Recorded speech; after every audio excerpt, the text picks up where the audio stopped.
Hello students, welcome to our YouTube channel. This is Mahendra Gaur and today we are going to discuss the most inspiring poem A Boy Song. Students आज हम पढ़ने जा रहे हैं Rambo book की second poem a boy song, जिसको लिखा है विल्फ्रेड विल्सन गिब्सन ने, जो कि एक ब्रिटिश पोइट है. Students, poet has used a very simple language so that everyone can understand. Gibson ने इस पोएम में बहुत ही सरल व साधारण भाषा का प्रयोग किया है ताकि हर कोई इसे आसानी से समझ सके. चलिए पढ़ते हैं कि पोइट अपनी इस पोएम के माध्यम से क्या कहना चाहता है. The poem is about nature's precious gift of freedom to all its inhabitants. Gibson द्वारा रचित यह कविता नेचर यानी प्रकृति के अमूल्य उपहार फ्रीडम यानी स्वतंत्रता के बारे में है. पोइट इस पोएम में उस फ्रीडम, उस स्वतंत्रता की बात करता है जो प्रकृति ने सभी जीव जंतुओं को प्रदान की है. The poet successfully establishes an emotional bond with the birds. कवि अपनी पोएम के माध्यम से पक्षियों के साथ एक भावनात्मक संबंध स्थापित करता है. एंड दस shows a tendency towards empathy. Tendency का अर्थ होता है प्रवृत्ति या आदत और एम्पैथी का अर्थ होता है सहानुभूति.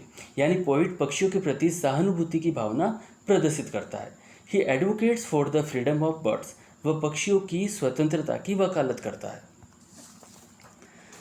अकॉर्डिंग टू द पोइट, कवि के अनुसार all the birds belong to him.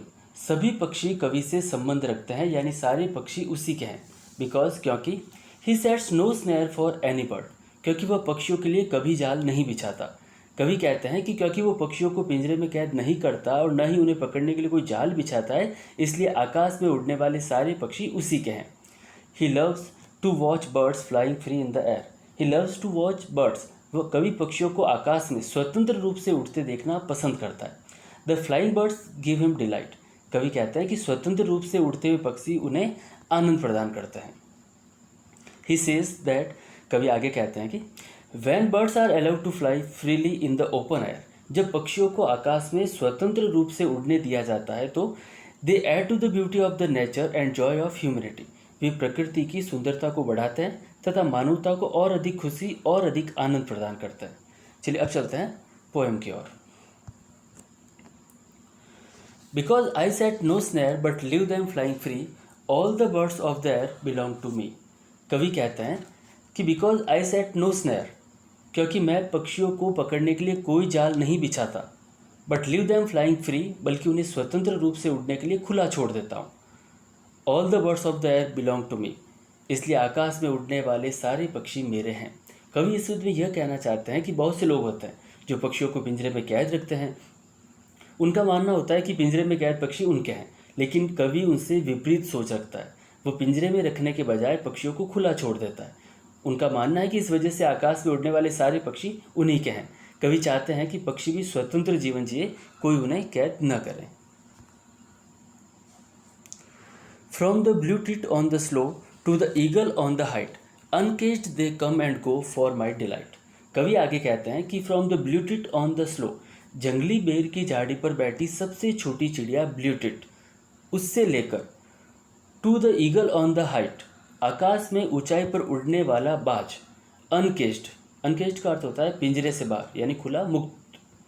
They come and go for my delight, मेरी खुशी के लिए आते और जाते हैं.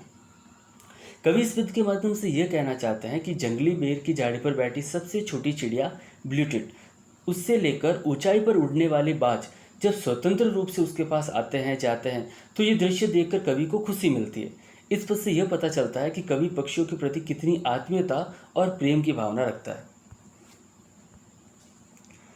एंड सो द सनवर्ड वे आई सोर on the eagles wing. Sunward वे का अर्थ होता है सूर्य की तरफ और सोर का अर्थ होता है आकाश में ऊंचाई पर उड़ना. तो कवि कहते हैं कि एंड सो द सनवर्ड वे आई सोर ऑन द ईगल्स विंग, यानी मैं बाज के पंख पर सवार होकर सूर्य की तरफ उड़ान भरता हूँ.